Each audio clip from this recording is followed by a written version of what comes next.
Hello बच्चों, हम लोगों ने लास्ट लेक्चर में नाइट्रीन की बात की थी। नाइट्रीन के कुछ टॉपिक डिस्कस किए थे, जिसमें आपका कार्बाइल एमाइन रिएक्शन का पार्ट बड़ा पॉपुलर केस था, बड़ा इंपॉर्टेंट टेस्ट की कैटेगरी थी, और उससे कुछ क्वेश्चंस भी मैंने दिए थे जो मुझे उम्मीद है आप आसानी से सॉल्व कर लिया होगा आप लोगों ने।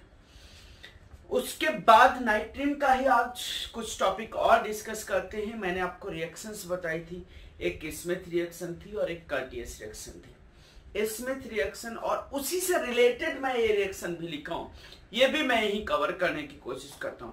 सबसे पहले मैं आपको स्मिथ रिएक्शन के बारे में बात करता हूं, या समझ लो कर्टियस रिएक्शन, दोनों में से किसी की बात कर लो, दोनों एक ही जैसी रिएक्शन से। चलो कर्टियस रिएक्शन ही बात कर लेते हैं। कर्टियस रिएक्शन सब पेश करते हैं आपके सामने। कर्टियस रिएक्शन, कर्टियस रिएक्शन काफी पॉपुलर रिएक्शन है। क्वेश्चन देख के ही पता चल जाना चाहिए। जो आपकी कार्बाइल एमाइन रिएक्शन थी, कार्बाइल एमाइन रिएक्शन जो थी उसमें आपको पता है कि प्राइमरी मीन से एनसी का फॉर्मेशन करते थे, प्राइमरी मीन से एनसी का फॉर्मेशन करते थे, प्राइमरी एमीन से आइसोसाइनाइड का फॉर्मेशन करते थे, याद है ना। यहां पर कर्टिस, उसके पहले हम लोगों ने बात की थी हाफमैन ब्रोमामाइड रिएक्शन, बहुत पॉपुलर, बड़ी यूजफुल इंपॉर्टेंट रिएक्शन थी। हाफमैन ब्रोमाइड रिएक्शन में एसिड एमाइड को हम ब्रोमीन विद बेसिक मीडियम से ट्रीट करते थे, एक कार्बन कम का प्राइमरी मीन बनता था। Curtius reaction is also preparation of only and only primary amine, preparation of only primary amine, preparation of only primary amine, और वो भी किससे? From acid halide. इसके जो रिएक्टेंट होंगे वो एसिड हैलाइड होंगे। जैसे आपने देखा था हाफमैन ब्रोमाइड रिएक्शन में एसिड एमाइड था, वैसे यहां पर जो रिएजेंट होगा, रिएक्टेंट होगा, वो एसिड हैलाइड होगा। जब हम एसिड हैलाइड को, मैं लिखता हूं यहां पर, किसी भी एसिड हैलाइड को, किसी भी एसिड हैलाइड को सोडियम एजाइड के साथ ट्रीट करते हैं, Na+ और N3-, सोडियम एजाइड या salt of azide, azide salt के साथ ट्रीट करते हैं, एजाइड सॉल्ट, एजाइड सॉल्ट के साथ ट्रीट करते हैं, तो ये हमें ये भी सर प्राइमरी मीन देता, ये भी प्राइमरी मीन देता, प्लस NaX अलग हो जाना, प्लस यहां से भी CO2 निकल जाना। सोडियम एजाइड के साथ ट्रीट करते, यहां पर भी आइसोसाइनेट ही बनता है, सब कुछ वैसे ही रिएक्शन होता है, फॉर्मेशन वाया एसिड एसाइल नाइट्रीन और फिर अल्काइल आइसोसाइनेट और फिर वैसे ही रिएक्शन। तो ये हमारी रिएक्शन होती है। मैकेनिज्म मैं डिस्कस करता हूँ, डोंट वरी, मैकेनिज्म का पार्ट मैं डिस्कस करता हूँ। फॉलोड बाय हाइड्रेशन होता है, ये रीजन देख के आपको रिएक्शन फाइंड आउट कर लेना, ध्यान देना सर। मैकेनिज्म मैं डिस्कस करता हूँ, सब कुछ वैसे ही है। अगर हम एसिड हैलाइड में, ये है एसिड हैलाइड, प्लस NaN3 का मतलब N triple bond N plus या -2, या इसको आप ऐसे लिख सकते हो, ये ओवरऑल -1 चार्ज आ जाएगा, या आप ऐसे लिख सकते हो N double bond N plus और ये माइनस और ये माइनस, रेजोनेंस के फॉर्म में भी ऐसे भी मेंशन कर सकते हो। ये -2 चार्ज आएगा, तभी -2 और +1 इक्वल टू -1, निगेटिव चार्ज आना है कर्टियस रिएक्शन में। ये जो है वो एक न्यूक्लियोफाइल की तरह काम करेगा, और इस पे न्यूक्लियोफिलिक एडिशन, जैसे कार्बो एसिड हैलाइड में तो सर एक ही रिएक्शन होगी जिसमें लीविंग एबिलिटी बहुत अच्छी होगी। ये एसिड हैलाइड के साथ O- बन जाएगा, ये X N triple bond N+ और ये माइनस। बात को समझना, बड़ा आसान सी रिएक्शन है, बड़ा आसान सी रिएक्शन। COX हटा के वहां NH2 लगा देना, सीधे सीधे COX हटा के वहां NH2 लगा देना, सीधे सीधे प्राइमरी मीन बनाने की तीसरी चौथी रिएक्शन है सर, दूसरी तीसरी रिएक्शन, तीसरी चौथी नहीं। उसके बाद क्या होगा, यहां से लीविंग ग्रुप निकलेगा, ये लीविंग ग्रुप पहले निकलेगा क्योंकि ये यहां थोड़ा बहुत अट्रैक्शन फोर्सेस में रहेगा, तो ये बन जाएगा R C double bond O N N triple bond N और प्लस और माइनस। मैं यहां पर थोड़ा इंटर कर गया हूं, कोई बात नहीं सर, वो मैंने एक्चुअली लिख लिया, लिखना ना पड़े हमको, टाइम ना यूटिलाइज हो। उसके बाद सर N2 प्लस निकल जाना है, ये भी बहुत अच्छा लिविंग, ये निकालो चाहे वो निकालो, जो मर्जी हो वो निकालो। सर अब आपको एसाइल नाइट्रीन मिलना, एसाइल नाइट्रीन मिलना है, कैन नॉट बी आइसोलेटेड। इस रिएक्शन का भी मैंने बताया था कि एसाइल नाइट्रीन इंटरमीडिएट होता है। उसके बाद जो होना है वो सर होना है उल्फ रीअरेंजमेंट, उल्फ रीअरेंजमेंट होना है सर, उल्फ रीअरेंजमेंट होना है। ये सिर्फ एसिड हैलाइड के लिए है नाम। उल्फ रीअरेंजमेंट में आपको पता है कि ये इधर से जाके इधर बनेगा, तो बस हो गया R N double bond C double bond O isocyanate, isocyanate. और आइसोसायनेट का आप कैसा भी हाइड्रोलिसिस कर दो, एसिडिक हाइड्रोलिसिस कर दो या अल्कलाइन हाइड्रोलिसिस कर दो, हो सकता है यहां पर ना दिया हो हाइड्रोलिसिस का पार्ट, लेकिन हाइड्रोलिसिस हम कंसीडर करेंगे सर, कंसीडर वैसे ही करेंगे जो शॉर्टकट बताया था मैंने। This is formation of RNH2 plus CO2, primary imine का फॉर्मेशन हुआ। सर R आपका कुछ भी हो सकता है, रिंग हो सकती है, चेन हो सकता है, एरोमेटिक हो सकता है, एलिफेटिक हो सकता है, जैसा होगा वैसा यहां लगा रहेगा, बस उसका कॉन्फ़िगरेशन भी जैसा होगा वैसा का वैसा लगा रहेगा, उसमें भी कोई चेंजेस नहीं करेंगे।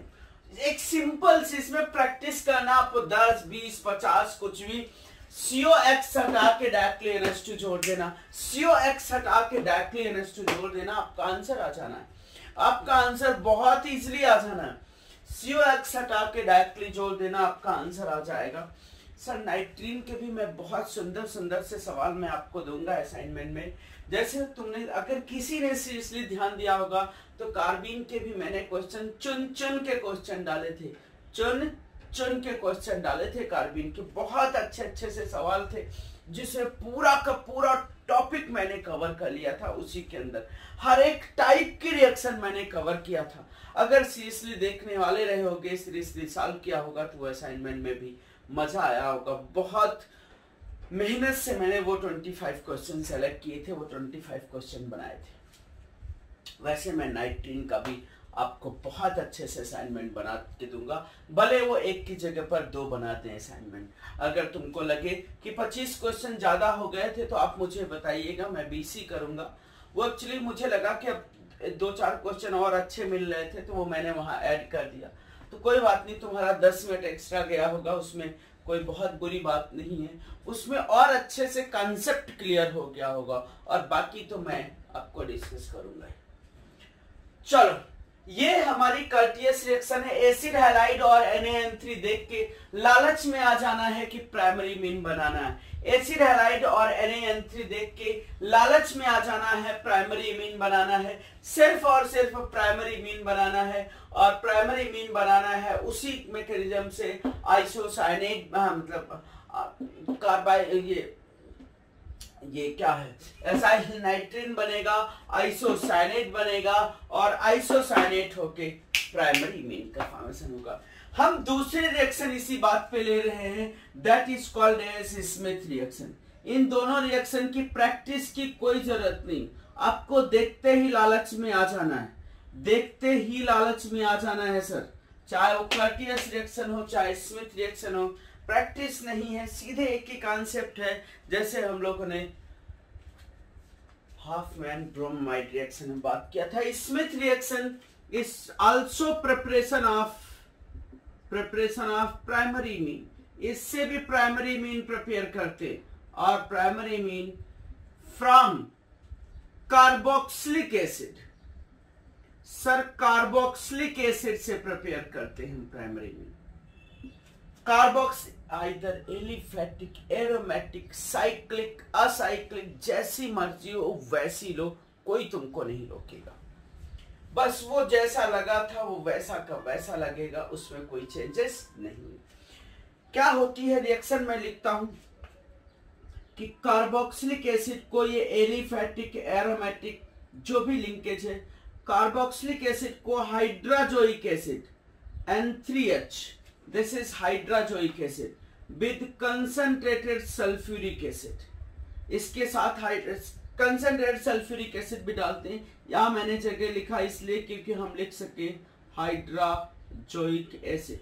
आप लैंग्वेज लिख सकते हो, लैंग्वेज आपको जरूरत है तो carboxylic acid react with hydrazoic in presence of concentrated acid, there it form क्या sir, it also form primary amine, it also form sir primary mean.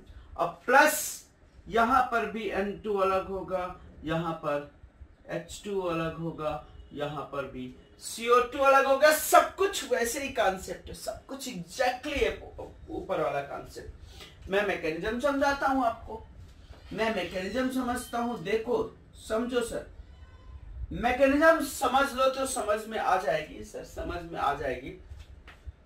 देखो देखो RCOOH, ये सर कार्बोक्स, ये हाइड्रोजन, ये H प्लस है, H प्लस का मतलब concentrated sulphuric acid.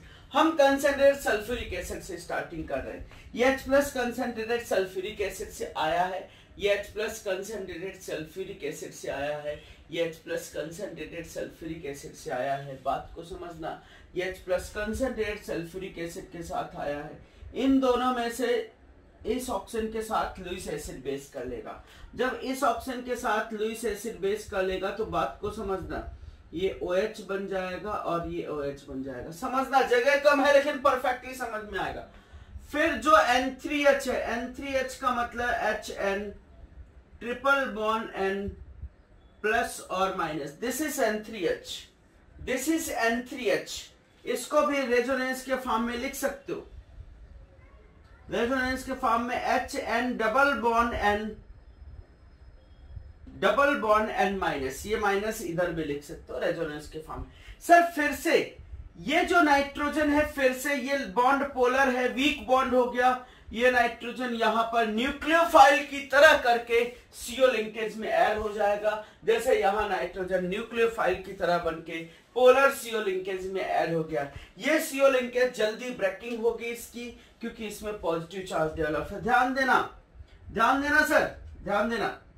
ये क्या बन जाएगा, RCOH बन गया, ये भी OH बन गया, और ये N से H बना, N triple bond N plus, N triple bond N plus.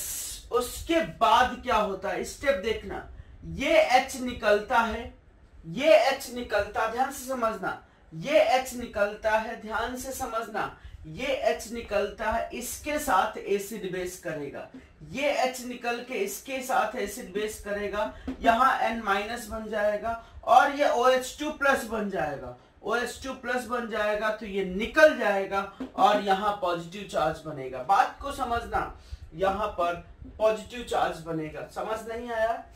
ये H प्लस इस एक लिंकेज के साथ एसिड बेस करेगा, ये H प्लस एक लिंकेज के साथ एसिड बेस करेगा।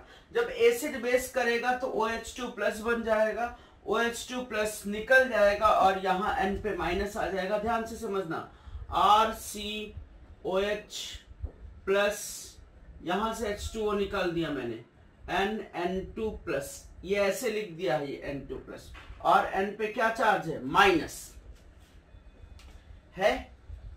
ये बैक बॉन्डिंग में रहेगा, यहां पर ये प्लस बैक बॉन्डिंग में रहेगा, ये बैक बॉन्डिंग में रहेगा सर, ये बैक बॉन्डिंग में रहेगा तो H जल्दी से यहां से निकल जाएगा।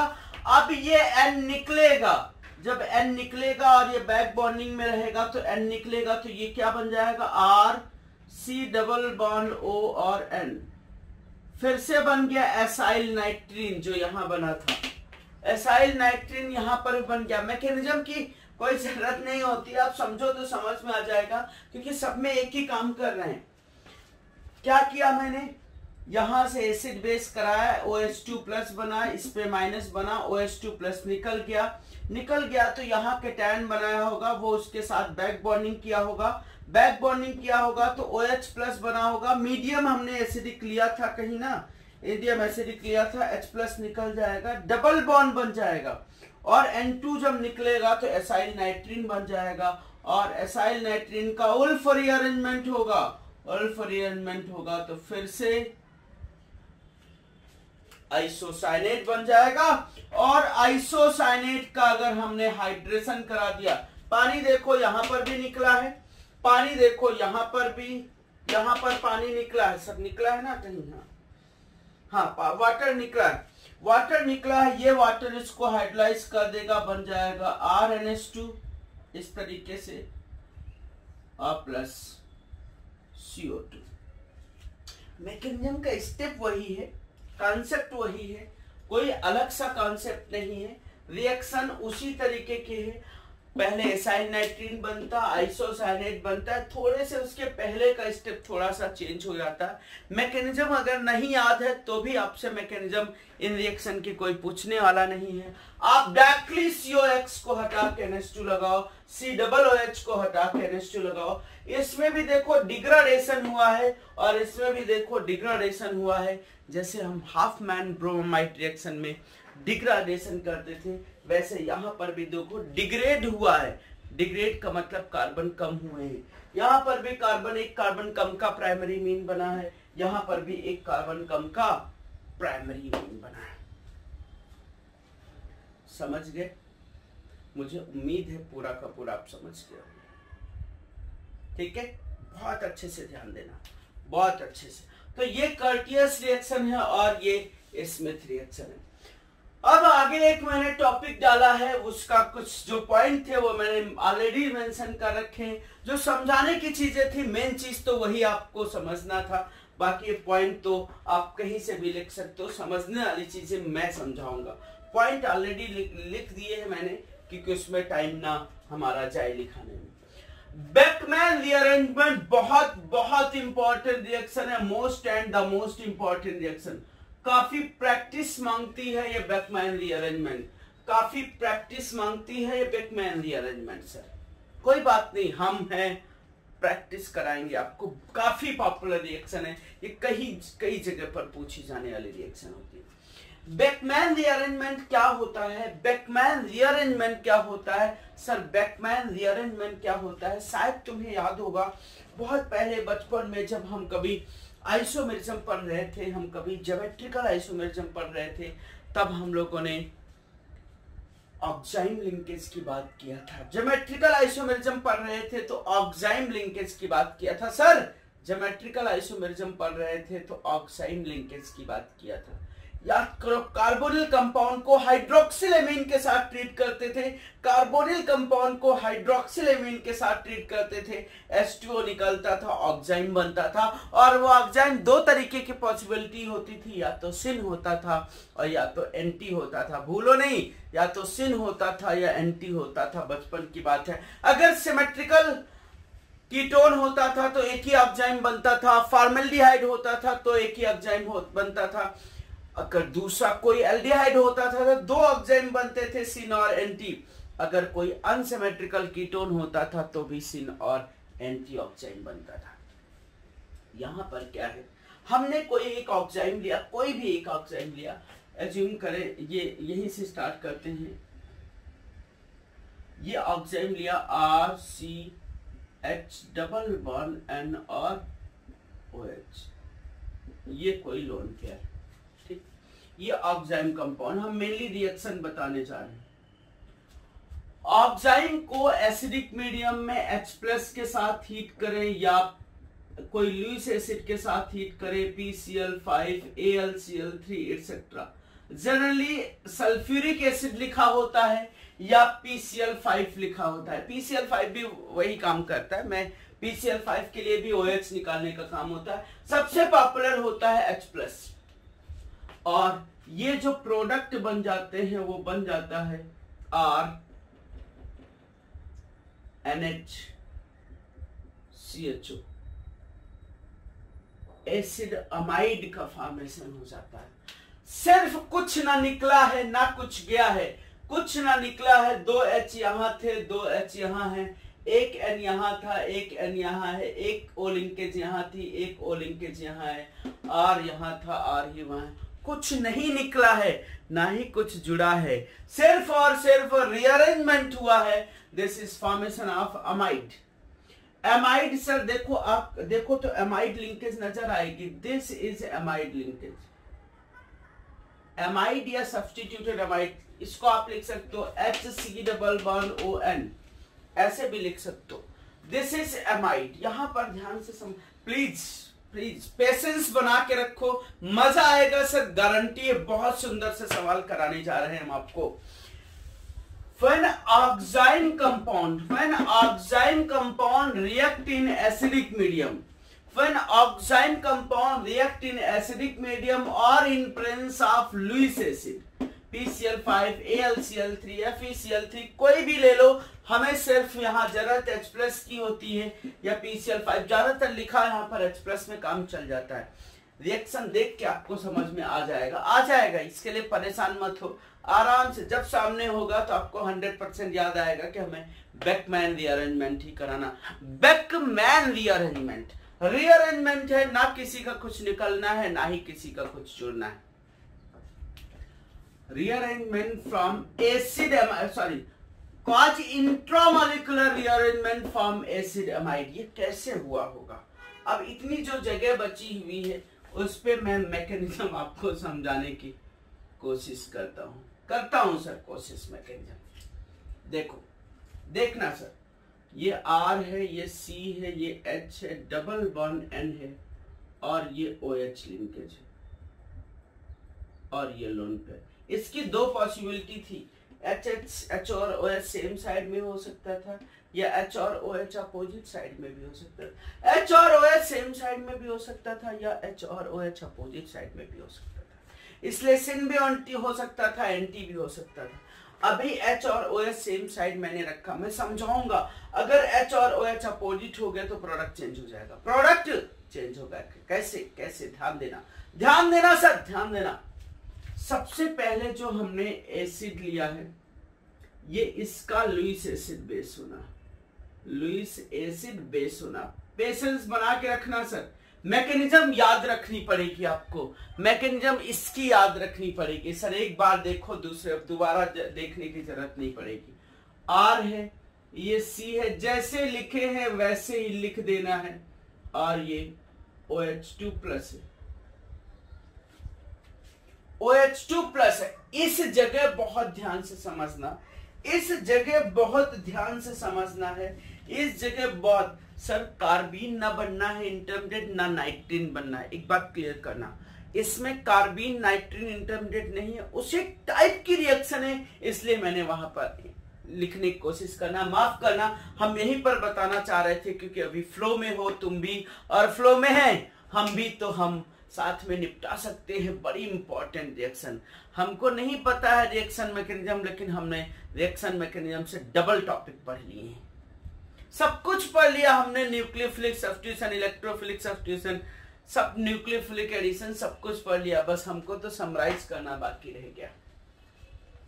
देखो अब अगले स्टेप में क्या होना है। OH2+ बना, OH2+ जो यहां पर भी बना था, OH2+ यहां पर भी बना था, OH2+ वहां पर भी बनेगा, OH2+ यहां पर भी बना था, OH2+ यहां पर भी बनेगा। और H2O अब क्या करेगा? लीव करेगा, H2O लीव करेगा।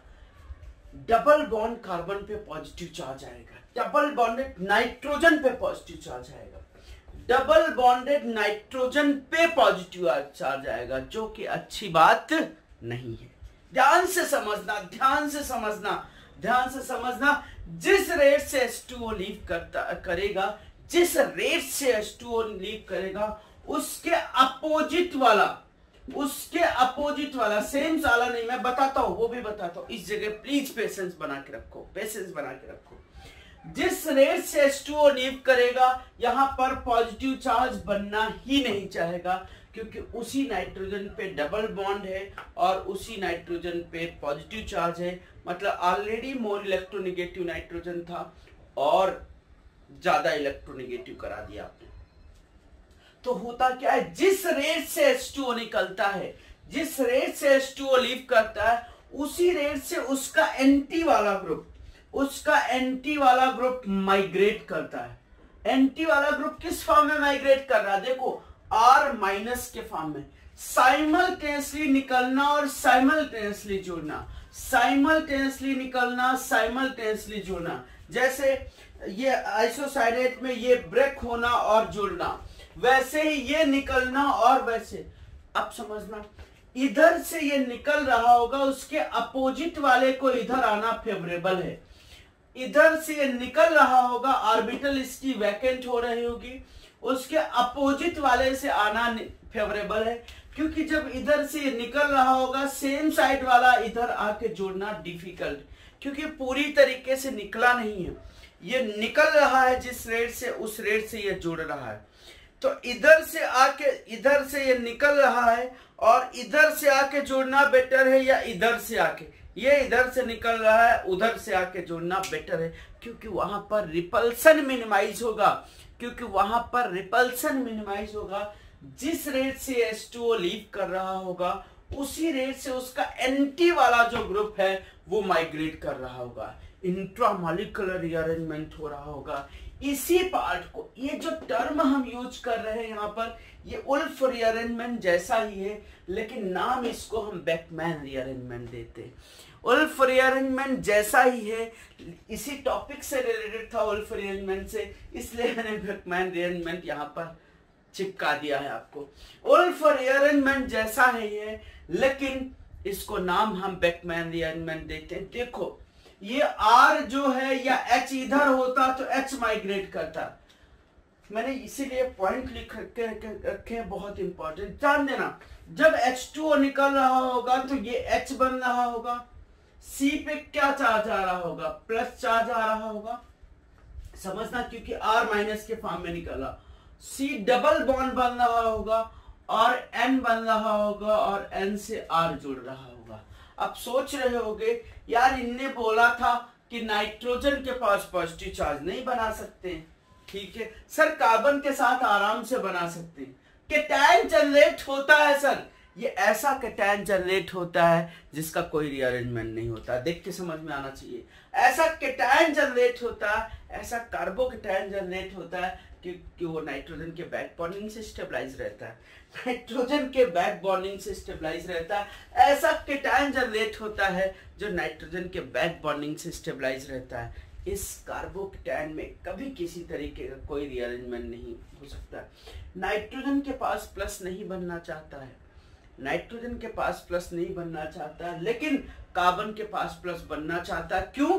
क्योंकि कार्बन के पास जब पॉजिटिव चार्ज बनेगा तो नाइट्रोजन के लोन पेयर के साथ वो बैक बॉन्डिंग करेगा।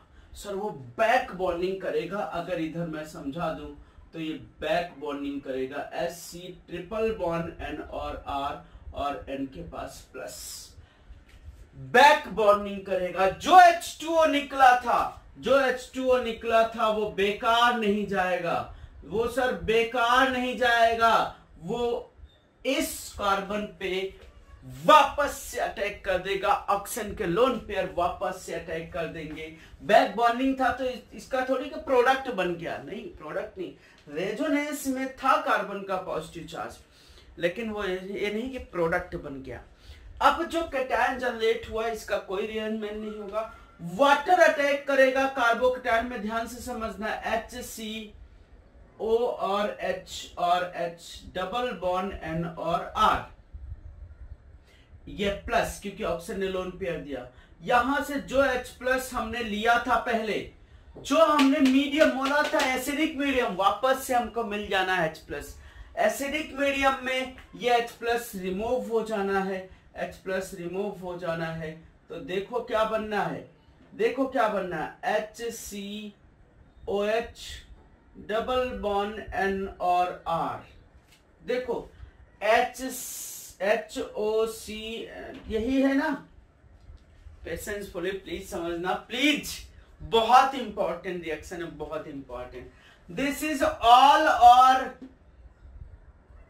ये देखो देखो देखो देखो, इसका टाटोमेरिज्म अगर हम कर दें, इसका टाटोमेरिज्म अगर हम कर दें, इसका हम टाटोमेरिज्म कर दें, टाटोमेरिज्म कर दें, ये H यहां से यहां ले आए तो C डबल बॉन्ड O बन जाएगा और N से H लग जाएगा और ये R बन जाएगा। देखो सर एमाइड कंपाउंड बन गया, ये जो था वही बन गया। मानते हो? मानना पड़ेगा सर, मानना पड़ेगा सर मैकेनिज्म देख के कि कहां से कहां हम लेके गए और फिर लाके वहीं पर छोड़ दिया है। सबसे पहले एसिड बेस होगा Lewis acid base, Lewis acid base होने के बाद OH2 प्लस बनेगा। OH2 जिस रेट से लीव कर रहा होगा उसी रेट से उसका एंटी वाला ग्रुप माइग्रेट करेगा, इंट्रामोलिकुलर रीअरेंजमेंट होगा, एंटी वाला ग्रुप माइग्रेट करेगा, उसी को हम यहां पर बेकमैन रीअरेंजमेंट बोल रहे हैं। एंटी वाला जब ग्रुप माइग्रेट करेगा तो पॉजिटिव यहां बना था, ये निगेटिव के फॉर्म में जुड़ जाएगा, लोन पेयर वापस आएगा, कार्बोकेटायन बनेगा, कार्बोकेटायन बनेगा, वाटर एज ए न्यूक्लियोफाइल उस पे अटैक कर देंगे, अटैक कर देंगे तो OH2 प्लस और H प्लस निकाल के OH और फर्दर टाटोमेरिज्म होके हमारा फाइनल कंपाउंड बन जाना। This is mechanism of this compound, this is mechanism of this compound, बात को समझना। This is reaction of this compound and नीचे मैंने आपको मैकेनिज्म समझाने की कोशिश की। जगह कम है, काम बहुत ज्यादा है, लेकिन समझ में आया होगा तुमको। इसलिए in this shifting of group is not decided by migratory aptitude, हम नहीं डिसाइड कर रहे। H और R में किसका माइग्रेटरी एप्टीट्यूड होता है? H का ज्यादा होता है, लेकिन माइग्रेट किसको करा रहे हैं? R को। यही तो पॉइंट है, ये जो 4-5 पॉइंट लिखे बड़े वैल्यूएबल है। In this shifting of that group is not decided by migratory aptitude of the group but by the orientation of the group. Orientation का मतलब वो सेम साइड में है या अपोजिट साइड में। जो अपोजिट साइड में ग्रुप है वही ग्रुप माइग्रेट करेगा। मैंने मैकेनिज्म समझा दिया, उसी के पॉइंट मैंने लिखा है, कोई नई बात नहीं लिखा है। दूसरा, that group migrate which is anti to leaving group. ध्यान से समझना, उस ग्रुप का माइग्रेशन होता है जो लीविंग ग्रुप, ये लीविंग ग्रुप है ना, ये सर लीविंग ग्रुप है, ये लीविंग ग्रुप है। लीविंग ग्रुप के अपोजिट में जो होगा that group get migrated. Leaving group के जो अपोजिट में होगा that group migrated. Intramolecular migration takes place, molecule के अंदर ही माइग्रेशन होता है, ऐसा नहीं R माइनस निकला फिर घूम फिर के आएगा, जुड़ेगा नहीं।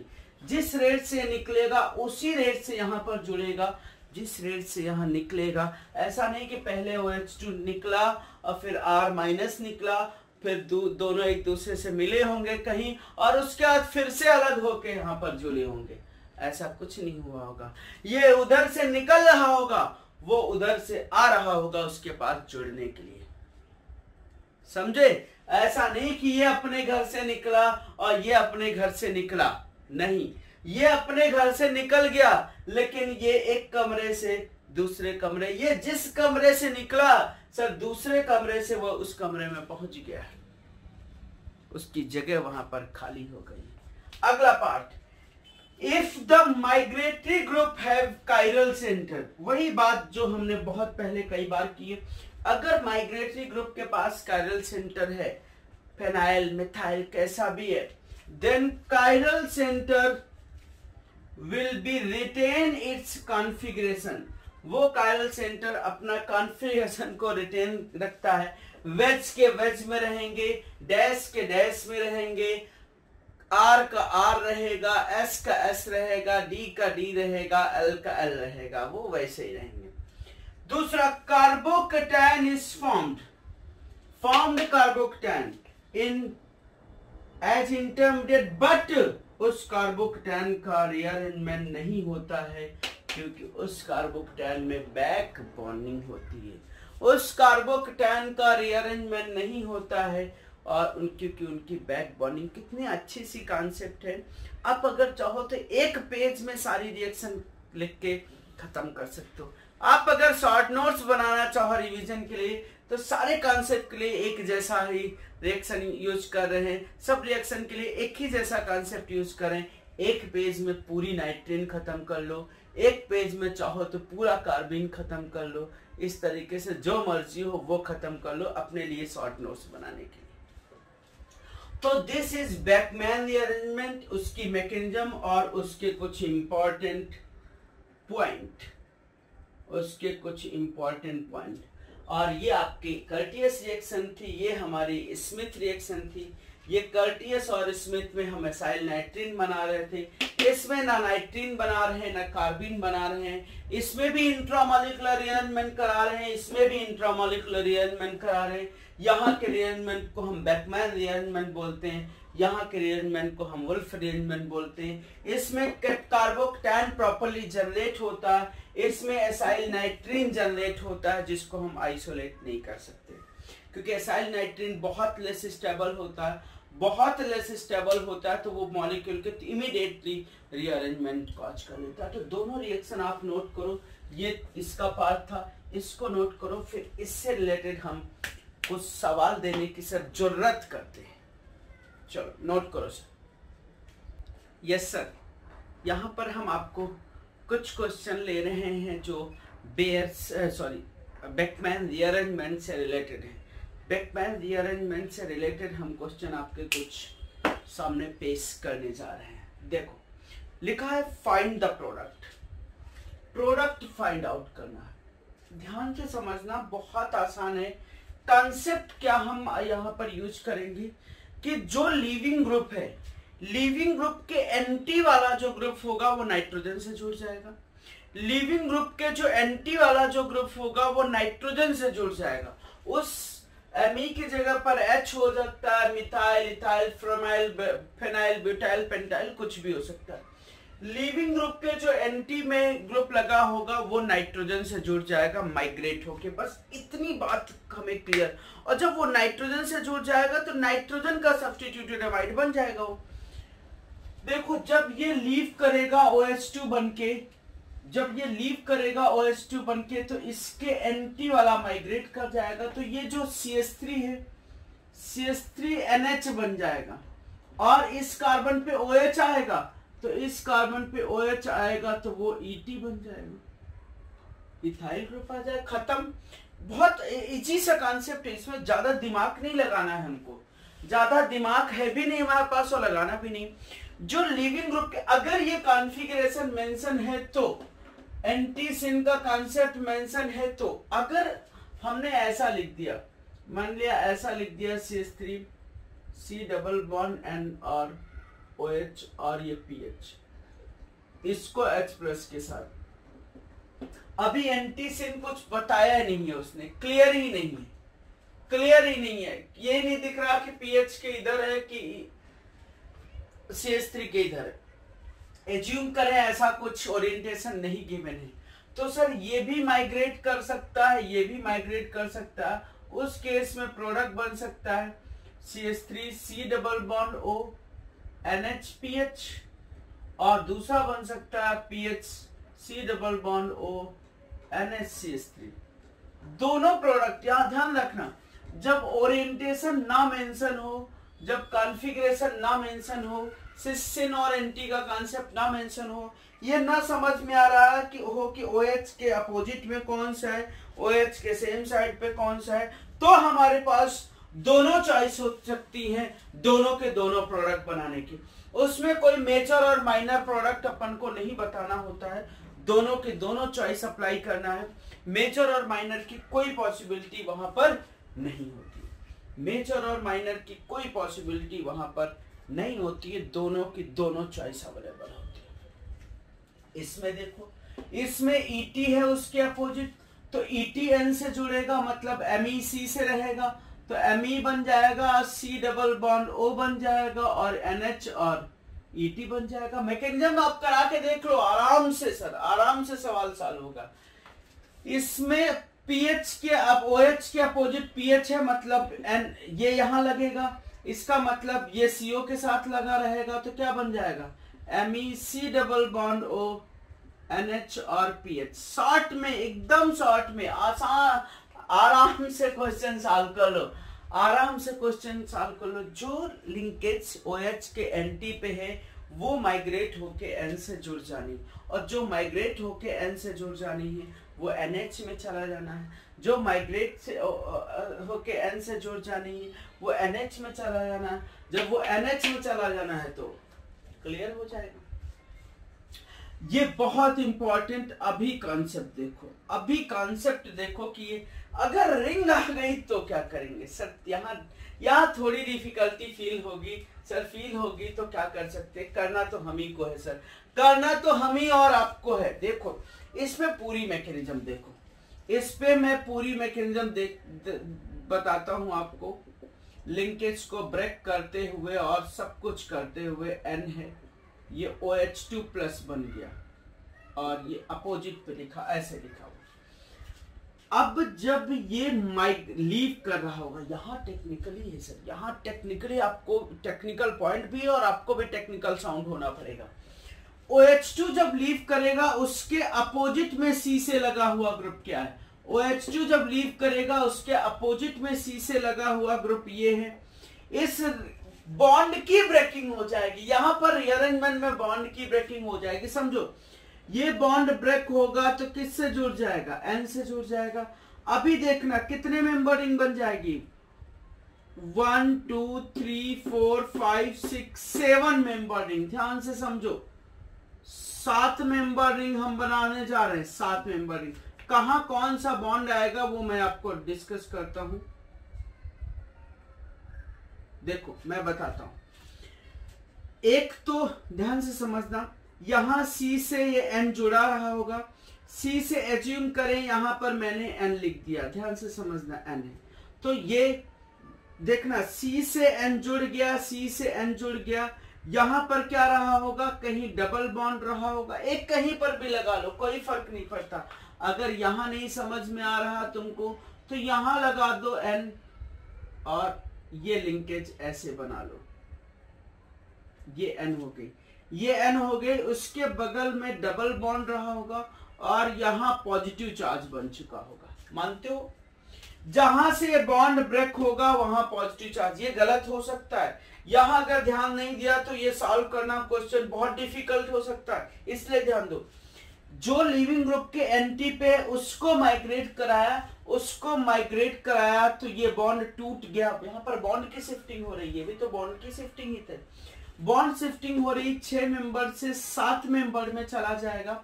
7 मेंबर में जब चला जाएगा, 7 मेंबर में जब चला जाएगा तो जहां से बॉन्ड ब्रेक हो रहा होगा उस कार्बन पे पॉजिटिव चार्ज आएगा, पॉजिटिव चार्ज आएगा। अब H2O होगा, जब H2O होगा तो H2O अटैक कर देगा, जब H2O अटैक कर देगा तो ये 7 मेंबर रिंग में यहां पर N था, ये डबल बॉन्ड है और ये क्या है, OH है।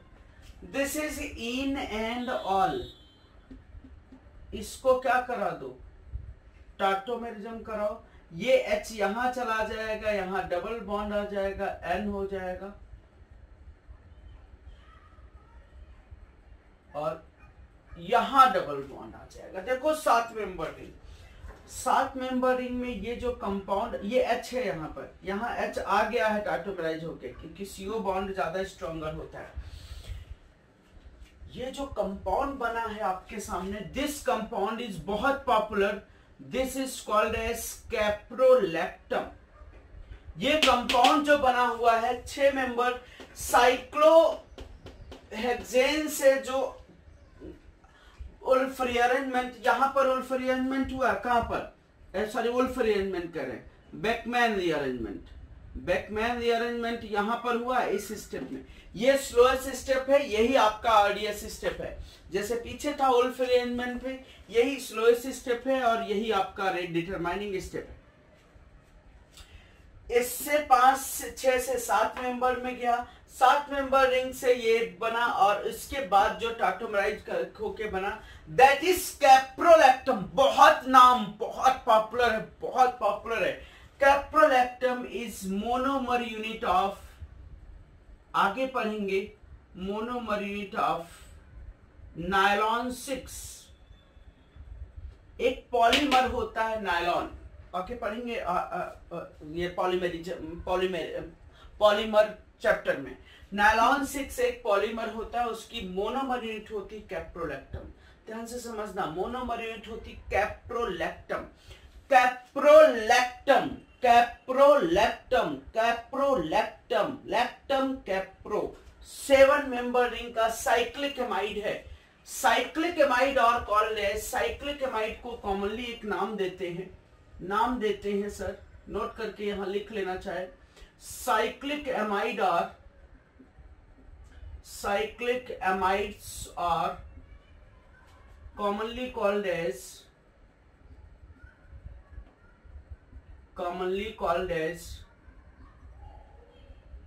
lactam compound,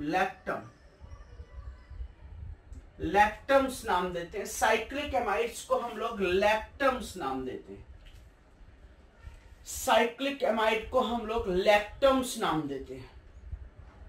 समझ में आया? तो ये इसी नाम से कैप्रोलैक्टम आ गया, कॉमन नेम है साइक्लिक एमाइड्स का। बहुत ध्यान से समझते रहना। इसको देखते हैं, ये OH2 प्लस बन जाना है। OH2 प्लस जब बनना है, मैं इसका ये स्टेप लिखने जा रहा हूं। OH2 प्लस जब निकलना है यहां से, OH2 प्लस जब निकलना है सर, तो उसके अपोजिट में ये लिंकेज है, इस लिंकेज का माइग्रेशन होना है सर। 6 मेंबर से 7 में चला जाना है, या 5 होती तो 5 से 6 में चला जाता। क्या यहां पर ये रिंग लिंकेज का एक्सपेंशन होना है, बेंजीन रिंग जैसे थी वैसे ही रहना है। यहां पर ये N आ जाना है, डायरेक्टली यहां पर N आ जाना है, डबल बॉन्ड C आ जाना है, और C के पास क्या आ जाना है आपका, सेम कॉन्सेप्ट यार, कुछ नया है नहीं। उसके बाद यहां OH लग जाना है, OH लग जाना है, OH लग जाना है, डबल बॉन्ड ये आ जाना है। और जब डबल बॉन्ड हो जाना है तो उसके बाद जो प्रोडक्ट बन जाना है वो NH बन जाना है, और ये double bond O। This is the product. आप अगर फाइंड आउट करोगे तो आपको आंसर मिल जाएगा आराम से। यहाँ रिंग है, बेंजीन रिंग, आराम से आपको आंसर मिलेगा sir. Practice max man perfect. खुद से ट्राई करने की कोशिश करो, कोशिश करने वालों की कभी हार नहीं होती है। खुद से ट्राई करो सर, कोशिश करो सर, हार कभी नहीं हो सकती है। देखते हैं, यहां OH2 लीव करेगा, OH2 के एंटी पे ये लिंकेज है, ये ग्रुप यहां से माइग्रेट करेगा। समझना 5 से कितने मेंबर बन जाएगा, ये 6 मेंबर बन जाएगा। ये मैंने नाइट्रोजन बना दिया सर। जहां से ये जुड़ा होगा, जहां से नाइट्रोजन जुड़ा होगा, मिथाइल आएगा यहां, और जहां से ये डबल बॉन्ड इधर आ जाएगा। मानते हो क्या? यहां प्लस चार्ज है, क्या मानते हो क्या तुम? क्या मानते हो क्या? ये लिंकेज यहां से जुड़ रही, मतलब ये C डबल बॉन्ड N रहेगा, और N से ये वाली कार्बन जुड़ जाएगा, N से ये वाला कार्बन जुड़ जाएगा। डिफिकल्ट तो है। देखो, अगर हम टॉप लेवल पे पहुंचना है तो टॉप लेवल की चीजें ही हमको सिर्फ करने सीखनी होंगी। फिर हम ग्राउंड लेवल की चीजों का मतलब नहीं, ग्राउंड लेवल की चीजें तो ये थी हमारे लिए, ग्राउंड से बढ़ते हुए टॉप लेवल की चीजें करना। देखो 7 मेंबर रिंग, उसके बाद यहाँ H2O लग जाएगा, उसके बाद यहाँ H2O लग जाएगा, OH बन जाएगा। तो ध्यान से समझना, ये N है, ये 6 मेंबर है, और ये OH बन जाएगा, और फिर टाटोमेराइज हो जाएगा। ये टाटोमेरिज्म का पार्ट है, टाटोमेराइज होगा, बस बन गया सर प्रोडक्ट। N से H, 5 से 6 मेंबर, और double bond O, this is the product, this is the product. आप अगर फाइंड करोगे तो यार बहुत आसानी से निकलेगा। थोड़ा यहाँ प्रॉब्लम ये हो सकती है यार कौन सी लिंकेज टूटी थी, कैसे जुड़ी थी, ये हम कैसे सोचे। तो ये हम वैसे ही सोचेंगे जैसे हमारा दिमाग काम करेगा। ये हमको वैसे ही सोचना, एक में बता दिया, दूसरे में भी वही, तीसरे में वही, चौथे में वही, पांचवें में यही, छठवें सातवें में जो मर्जी हो वही करो आराम से। ऑक्साइम आपको बने बनाए दिए जा सकते हैं, या ऑक्साइम बनाना भी हम आपको सिखाएंगे। अभी ऑक्साइम आपको बने बनाए भी दे दिए जा सकते हैं, या ऑक्साइम हम आपको बनाना भी अभी सिखा रहे हैं। ये देखो सर, वो भी अजीब सा सवाल दे दिया है यार, अजीब सा सवाल मिल गया है तो क्या करें, सॉल्व तो करना ही है। एसिड बेस करेगा, OH2 प्लस बनेगा, OH2 प्लस बनेगा, ये लिंकेज यहां से टूट के लिंकेज 5 से 6 मेंबर, देखो 6 मेंबर ये नाइट्रोजन बना रहे हैं, ये है और ये 6 मेंबर, ध्यान से समझना। ये नाइट्रोजन जहां से जुड़ा है यहां पॉजिटिव चार्ज आ जाना है, उसके बगल में यहां डबल बॉन्ड आ जाना है, और उसके बगल में यहां पर डबल बॉन्ड आ जाना है। फिर OH लग जाएगा, यहां से OH लग जाएगा। टाटोमराइज होने के बाद ये 5 से 6 मेंबर का, क्या 5 से 6 मेंबर का, समझ रहे हो। ये यहां चलो यही बना देते हैं, OH बन जाएगा, ये N होगा, ये N, ये पाई बॉन्ड और ये पाई बॉन्ड। क्या ये टाटोमराइज होना चाहेगा क्या वापस से? ये क्या टाटोमराइज होना चाहेगा क्या? नहीं होना चाहेगा, क्योंकि ये रिंग ही कैसी बन गई है, एरोमेटिक हो गई। तो वापस एमाइड में जाना ही नहीं चाहेगा। ये क्वेश्चन मिल गया हमको, देखो कितना अजीब सा क्वेश्चन मिल गया। हम तो प्रोडक्ट एमाइड बनाने की सोच रहे थे और एमाइड का कुछ और ही हो गया। सर एमाइड बनाने की सोच रहे थे, एमाइड का कुछ और ही हो गया है सर। समझ गए वो टाटोमरिज्म नहीं होगी उसकी वापस, क्योंकि वो रिंग ही एरोमेटिक बन गई। एरोमेटिक से नॉन एरोमेटिक में नहीं जाना चाहेगा। इसको देखो, इसको मैं थोड़ा सा ट्विस्ट करना चाह रहा हूं।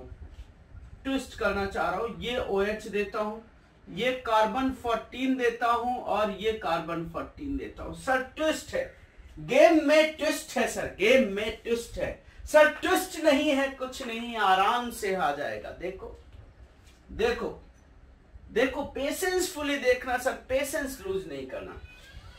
यहां OH2 निकलेगा, इस रिंग की ब्रेकिंग होगी, ये जुड़ेगा, कार्बन 14 यहां से जुड़ेगा, इसमें OH2 निकलेगा, इस रिंग की ब्रेकिंग होगी, ये भी कार्बन 14 जुड़ेगा। मानते हो क्या? ध्यान से समझना। अभी ये क्या बन जाएगा, बात को समझना। यहां क्या 6 मेंबर ये था, अब आगे की बात ध्यान देना। 6 मेंबर से रिंग से डायरेक्टली नाइट्रोजन लगेगा, फिर डबल बॉन्ड C लगेगा, ये डबल बॉन्ड C, और उससे प्लस लगेगा, और फिर दूसरी रिंग से ये जुड़ जाएगा। ना समझा? कार्बन 14 यही था सर, कार्बन 14 वही था, कोई प्रॉब्लम नहीं है सर, कोई प्रॉब्लम नहीं। नीचे वाले को देखो, नीचे वाला ये क्या करेगा, ये नाइट्रोजन से जुड़ेगा, यहां नाइट्रोजन से जुड़ेगा, ध्यान से समझना। ये नाइट्रोजन से जुड़ेगा, फिर उसके बाद डबल बॉन्ड कार्बन हो जाएगा, और वो प्लस चार्ज बनेगा, और ये बन जाएगा। क्या से क्या हो गए हम, अब H2O जुड़ जाएगा सर, H2O सब में जुड़ जाएगा, H2O जुड़ जाएगा, तो N double bond COH benzene ring, और फिर C double bond COH double bond N, और ये बेंजीन रिंग। चाहो तो हम टाटोमेरिज्म करा सकते हैं, टाटोमेरिज्म करा के जो प्रोडक्ट बनेगा वो भी बना दे रहे हैं। ये NH बनेगा, C डबल बॉन्ड O बनेगा, बेंजीन रिंग बनेगी, ये C डबल बॉन्ड O बनेगा, NH बनेगा और ये बेंजीन रिंग बनेगी। थोड़ा सा समझ में आया है क्या तुमको? यहाँ मैं टाटोमेरिज्म लिखना चाह रहा था, टाटोमेरिज्म आया है क्या तुमको समझ में? ये वाला प्रोडक्ट खुद से एक बार ट्राई करना, क्वेश्चन को नोट नहीं करना, हटाना, इसको वापस से जनरेट करने की कोशिश करना, और उसके बाद हम लोग एक दूसरे से कनेक्ट होंगे। जब कनेक्ट होंगे तो जरूर बताने की कोशिश करेंगे हम। अगर नहीं समझ में आए तो वैसे मुझे पूरा भरोसा है आप पे कि समझ में आ जाना है, पूरा भरोसा है कि ये टॉपिक समझ में आ जाना है, किसी तरीके कोई टेंशन नहीं। ये देखो, ये मैंने कार्बोनिल कंपाउंड लिया, कार्बोनिल कंपाउंड को NH2OH के साथ ट्रीट किया। NH2OH एक्चुअली यहाँ पर जो हीटिंग कंडीशन होती है वहां pH जो होता है वो 3 to 5 होता है। मतलब अभी इस टॉपिक को मैं डिटेल में ले जा रहा हूं यहां से ये बनाने का। NH2OH के साथ ये H2O अलग होता है, ये H2O अलग होता है, तो क्या बन जाता है CH3C C2H5 double bond NOH। अब NOH का ये सिन भी बन सकता था और ये NT भी बन सकता था।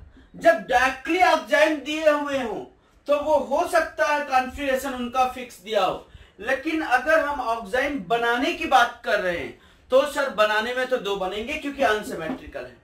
अब उसके बाद फिर से H+ के साथ हीट किया, H+ के साथ हीट किया तो 2 प्रोडक्ट बन जाएंगे। यही तो सेम क्वेश्चन है। एक प्रोडक्ट बन जाएगा, CH3 माइग्रेट हो गए, जब CH3 माइग्रेट होगा NH के साथ तो ये C double bond O C2H5 बनेगा। अगर इसके अपोजिट रहा होगा OH तो दूसरा प्रोडक्ट बनेगा C2H5 NH और C डबल बॉन्ड O और CH3। ये दोनों प्रोडक्ट में कोई मेजर और कोई माइनर नहीं होता है, कोई मेजर और कोई माइनर नहीं होते, कोई मेजर और कोई माइनर नहीं होते, बात ध्यान रखना, कोई मेजर और कोई माइनर नहीं होते हैं, कोई मेजर कोई माइनर नहीं होते हैं। दोनों की यील्ड इक्वल होती है अगर हमारा यहाँ पर ओरिएंटेशन ना दिया हो, सिन और एंटी का ओरिएंटेशन ना दिया हो, इस तरीके से ओरिएंटेशन ना दिए हो तो वो दोनों प्रोडक्ट हो सकते हैं। दूसरा एक एग्जांपल और लिखते हैं, साइक्लोहेक्सेनोन। साइक्लोहेक्सेनोन को NH2OH के साथ ट्रीट करते हैं, हाइड्रोक्सिल एमीन के साथ हीट कर रहे हैं एसिडिक मीडियम में pH। पहले हमको ऑक्साइड बनाना है। अगर फर्दर रिएक्शन दी हुई है, फर्दर रिएक्शन H+ के साथ दी हुई है तो हमको बेकमैन रीअरेंजमेंट कराना। फर्दर H+ के साथ हीटिंग दी हुई है तो बेकमैन रीअरेंजमेंट कराना, अदरवाइज ऑक्साइड और द प्रोडक्ट, ऑक्साइड और द प्रोडक्ट। ये H+ यहां से H+ के साथ हीट करने का मतलब डिहाइड्रेशन कराना था, और कंसंट्रेट सल्फ्यूरिक एसिड के साथ हीट करने का मतलब पानी निकालने की बात कर रहे होते हैं, ऑक्साइड ही प्रोडक्ट बन जाएगा। हाँ, उसके बाद अगर फिर से H+ आप दे रहे हो या PCl5 दे रहे हो, PCl5 की रिएक्शन वैसे ही होती है, वो समझने की बहुत जरूरत नहीं। तो ये देखो यही बन गया, ये बन गया। इसमें सिन और एंटी का कोई मतलब ही नहीं, सिन और एंटी के कोई मतलब नहीं, क्योंकि ये सिमिलर वैलेंसी, इसमें सिन और एंटी हो ही नहीं सकता, क्योंकि ये कीटोन था और ये कीटोन सिमेट्रिकल था। जब कीटोन सिमेट्रिकल था तो सिन और एंटी बनने की कोई पॉसिबिलिटी नहीं। प्रोडक्ट क्या बन जाना है, क्या बन जाना है बोलो? प्रोडक्ट इज, ध्यान से समझना, product is caprolactam, product is caprolactam, यही प्रोडक्ट यहां बन जाना। 6 मेंबर रिंग से 7 मेंबर में चला जाना है, 6 मेंबर रिंग से 7 मेंबर में चला जाना है। Product is caprolactam, caprolactam, caprolactam. कुछ क्वेश्चन थे ये, थोड़े डिफिकल्ट जरूर लगे होंगे, लेकिन क्वेश्चन बड़े इंटरेस्टिंग थे सर। हमको तो बहुत मजा आता है इन सब क्वेश्चन सॉल्व करने में, ये सॉल्व कराने में बहुत मजा आता है सर, बहुत मजा आता है। और हम चाहते हैं वही मजा आप भी फील करो, आपको भी 100% गारंटी है मजा आने वाला है इन सवालों में। खुद से पहले ट्राई करो, थोड़ा दिमाग पजल होता है तो होने दो, लेकिन ये पक्का है कि गारंटी ये सारे क्वेश्चन को तुम सॉल्व करोगे। खुद से क्वेश्चन बनाओ और उसको सॉल्व करो, जो मर्जी हो वो क्वेश्चन। ये कोई हमने कोई कहीं से बुक से सारे क्वेश्चन नहीं छापे, तो ना थोड़ा सा हमने देखे कुछ क्वेश्चन कि भाई ये क्वेश्चन भी ले सकते हैं, कोई मैकेनिज्म देखो, हमको देखने की जरूरत नहीं पड़ी, सब में एक ही कॉन्सेप्ट आराम से अप्लाई कर लिया। कोई भी क्वेश्चन तुम बना के कोई भी क्वेश्चन सॉल्व कर सकते हो, ठीक है। नोट करो, समझो, कोई प्रॉब्लम होती है तो प्लीज जरूर पूछो, नोट करो सर। देखो, हम जैसे अभी ऑक्साइम हम लोगों ने बनाया था, तो ऑक्साइम बनाने के पीछे कार्बोनिल कंपाउंड कैसे रिएक्शन करते, कैसे ऑक्साइम बनता है, वो भी थोड़ा सा बता देते हैं, तो वो शायद वो टॉपिक भी हमारे लिए बिल्कुल एश्योर हो जाएगा, बिल्कुल क्लियर हो जाएगा, किसी तरीके की उस पर प्रॉब्लम नहीं आएगी। देखो, reaction of carbonyl compound with ammonia and it's derivative, इसका नाइट्रीन से कोई लेना देना नहीं, लेकिन इसके पहले जो बेकमैन रीअरेंजमेंट कराया था, बेकमैन रीअरेंजमेंट में जो आपने हाइड्रोक्स ऑक्साइड बनाया था, उसको बनाने के पीछे का क्या क्या रीजन हो सकता है, वो कैसे बनाया था ऑक्साइड, उसकी हम बात करते हैं। किसी भी कार्बोनिल कंपाउंड को, कोई भी कार्बोनिल कंपाउंड को अमोनिया और उसका derivative having 2 active hydrogen, ammonia हो या उसका डेरिवेटिव, हम आपको बताते हैं कि उसका डेरिवेटिव कौन कौन से होते हैं। With 2 active hydrogen in acidic medium, pH यहां पर होता है 3 to 5। ये काफी पॉपुलर क्वेश्चन है, ये काफी पॉपुलर क्वेश्चन है कि अमोनिया या उसके डेरिवेटिव के साथ जब रिएक्शन कराते हैं तो पीएच होता है, pH what is the pH, pH यहां होता है 3 to 5, और ये बनते हैं C डबल बॉन्ड ON और G, नाइट्रोजन के पास lone pair plus H2O।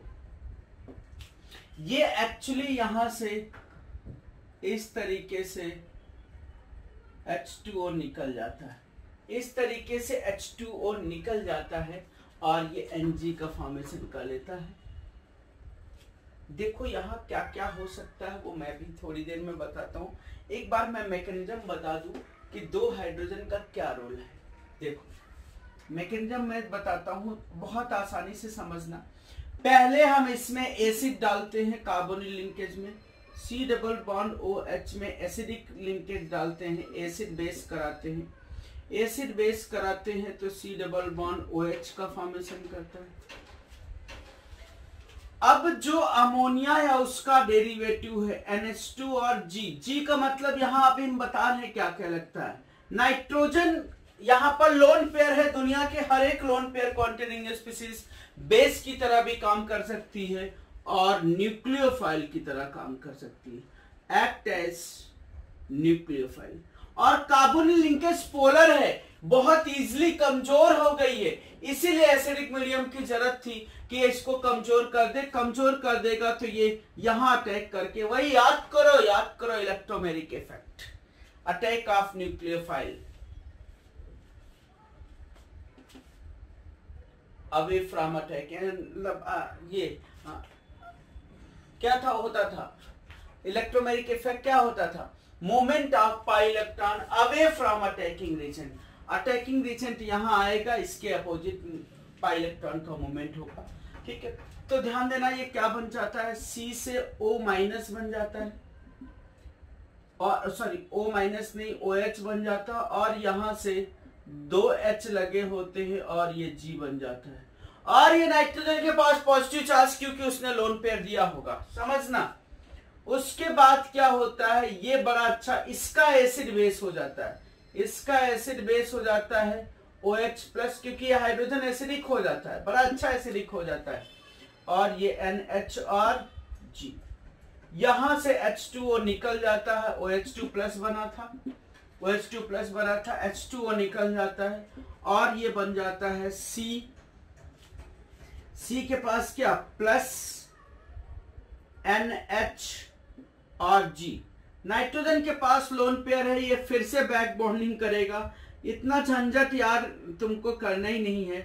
G और ये नाइट्रोजन के पास बैक बॉन्डिंग करके H हो गया और फिर मीडियम एसिडिक था, एसिडिक मीडियम में ये H निकल जाएगा और प्रोडक्ट बन जाएगा C डबल बॉन्ड N और G। यही तो था सर, यही तो था सर, यही तो था। ये मीडियम यहां पर एसिडिक था, एसिडिक मीडियम में one carbonyl compound react with ammonia और इट्स डेरिवेटिव, अमोनिया और its derivative having two active hydrogen, ammonia और its derivative having two active hydrogen, they form this product. देखो देखो, ये सिमेट्रिकल कार्बन कंपाउंड हो, unsymmetrical हो, phenyl phenyl, methyl phenyl, HPH CH3, कुछ भी हो, साइक्लिक हो, असाइक्लिक हो, कुछ भी हो, ध्यान से समझना कौन कौन सी कैटेगरी हो सकती है, इसकी कौन कौन सी कैटेगरी हो सकती है ये मैं बता दूं, बस इस टॉपिक को हम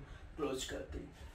अगर यहां अमोनिया हुआ दैट इज NH2H लिखा मैंने, आप NH3 भी लिख सकते थे। मीडियम कौन सा, एसिडिक मीडियम में हीट कर रहे होते हैं, हीटिंग दिया है तो भी ठीक है, नहीं दिया है तो भी सर H प्लस हम यहाँ पर 3 to 5 है स्ट्रॉन्ग एसिड डालते हैं, स्ट्रॉन्ग एसिड डालते हैं तो वो तो वाटर खींच ही लेते हैं। दूसरी कैटेगरी हो सकती है NH2 मीडियम एसिडिक है, NH2 is called as NH2 is called as hydrazine, hydrazine. तीसरा हो सकता है NH2CH3, दिस इज, या ऐसे लिख लो, ये R ले ली, CH3 कोई जरूरत नहीं, methyl tile propyl butyl, this is primary amine, उसमें भी NH2 लिंकेज। या चौथा हो सकता है NH2 और PH का मतलब बेंजीन रिंग, बेंजीन रिंग से NH2 लगा होता है तो दिस इज एनिलीन। या पांचवा हो सकता है NH2, NH और PH, NH2 का एक H हटा के PH लगा दिया, इसको हम बोलते हैं फेनाइल हाइड्रोजीन,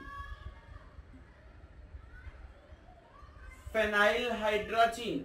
सबके पास देखो तो 2 एक्टिव हाइड्रोजन दिख रहे हैं और हम ले सकते हैं दिस इज NH2, NH और CONH2, NH2, NH और CONH2, इसको बोलते हैं हम सेमी कार्बाजाइड,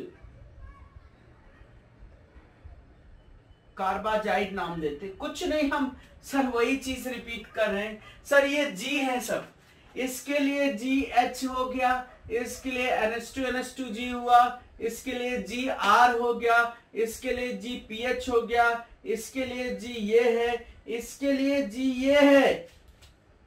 अच्छा यहां पर 2 NH2 है, ये NH2 है और ये NH2। सोचना, बताओ मुझे कि कौन सा अच्छा न्यूक्लियोफाइल है, कौन सा अच्छा न्यूक्लियोफाइल है, ये नाइट्रोजन अच्छा न्यूक्लियोफाइल है या ये नाइट्रोजन अच्छा न्यूक्लियोफाइल है, बताओ, सोचो सर। ये नाइट्रोजन वीक न्यूक्लियोफाइल है क्योंकि इस नाइट्रोजन को लोन पेयर रेजोनेंस में, और रेजोनेंस बढ़ाने पे न्यूक्लियोफिलिसिटी कम हो जाती, रेजोनेंस बढ़ाने पे न्यूक्लियोफिलिसिटी कम हो जाती, रेजोनेंस बढ़ाने पे बेसिसिटी भी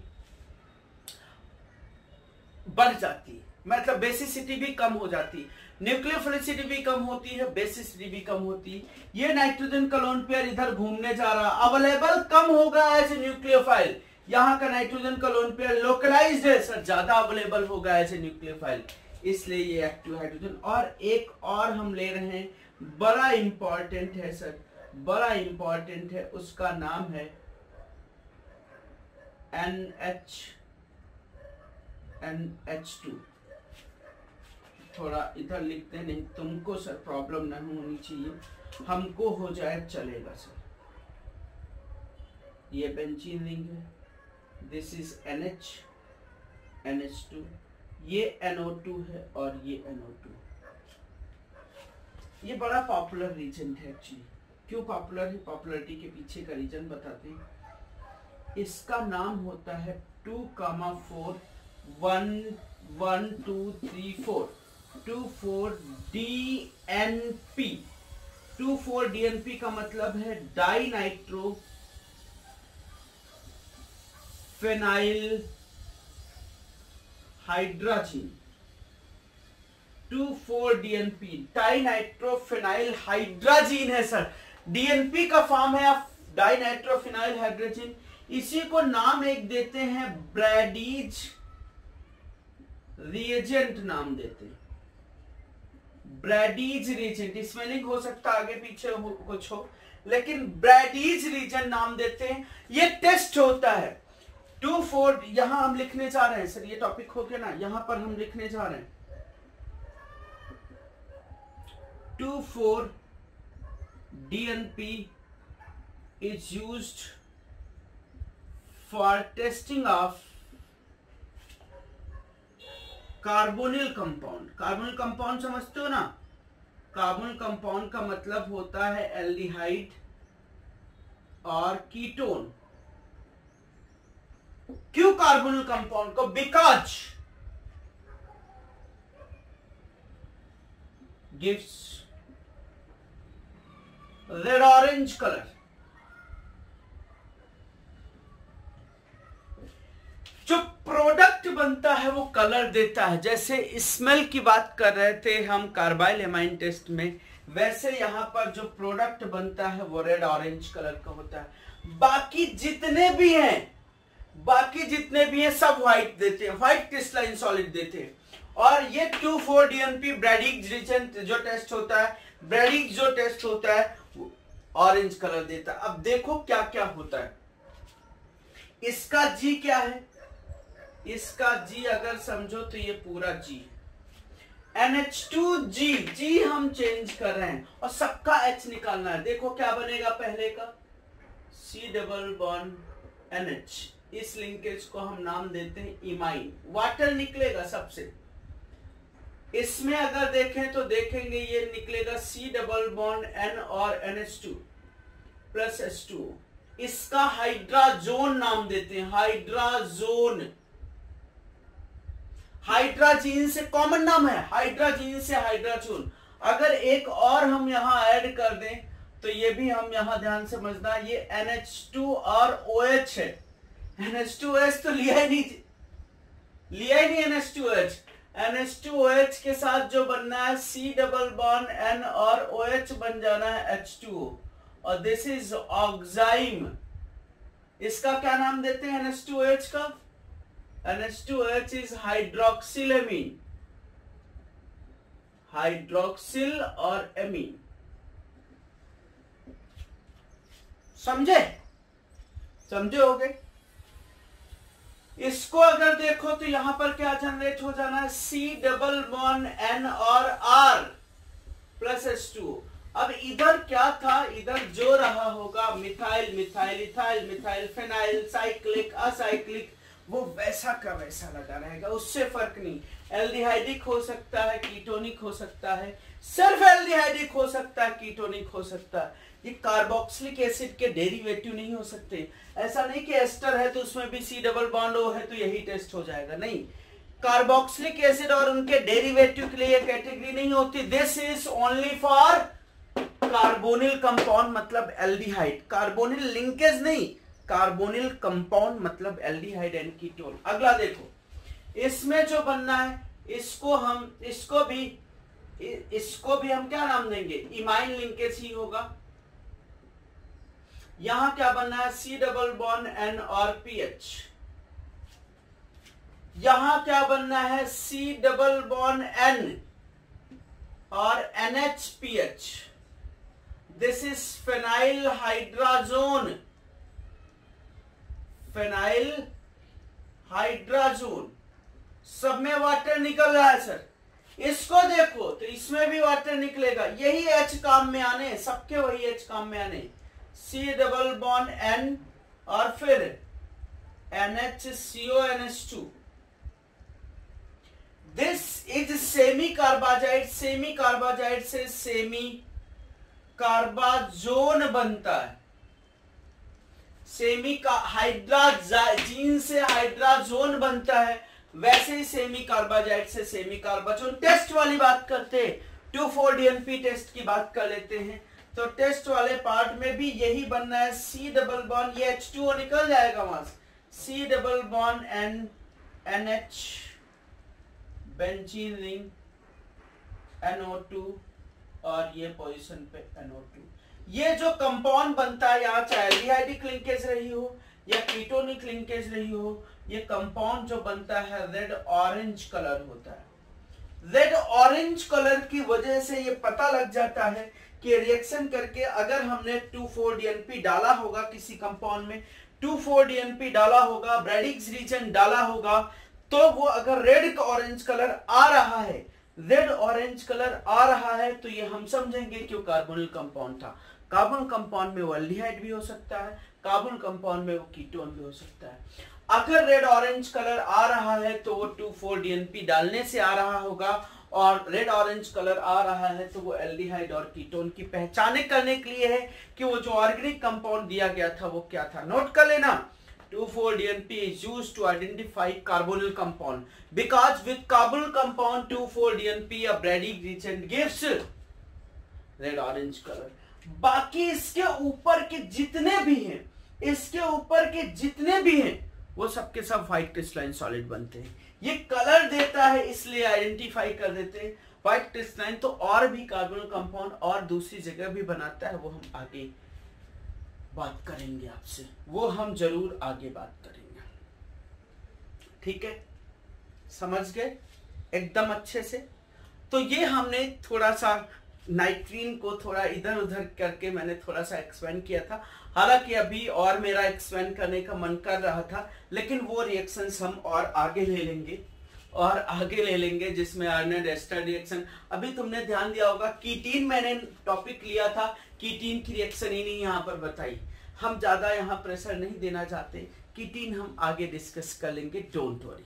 ठीक है, तो इतना पार्ट तुम नाइट्रीन में करो, फिर हम नेक्स्ट लेक्चर में आपको बेंजाइन बताते हैं, बेंजाइन बताते हैं.